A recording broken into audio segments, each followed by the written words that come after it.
سيدنا رسول الله صلى الله عليه وسلم خير خلق الله، وخير من عبد الله، وخير من أطاع الله، وخير من خشي الله. ما تحاولش تجيب نفسك جنب سيدنا رسول الله أبدا في العبادة إطلاقا. ما تحاولش تقارن نفسك برسول الله، اقتدي به لكن لا تقارن به نفسك. أيوة، شوف كلامنا دقيق. اقتدي برسول الله لكن لا تقارن نفسك برسول الله.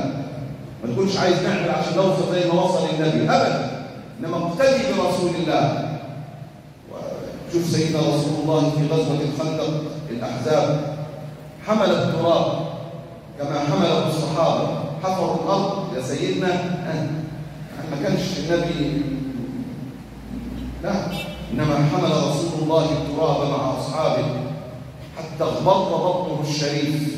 التراب ملأ جسم النبي صلى الله عليه وسلم، فكان يحمل التراب ويقول: والله لولا الله ما اهتدينا ولا تصدقنا ولا صلينا. لولا رحمة الله بنا يا أخي وتوفيقه يا أخي. والله لولا الله ما اهتدينا ولا تصدقنا ولا صلينا، فأنزلا سكينة علينا وثبت الأقدام إن لاقينا، إن المنى بغى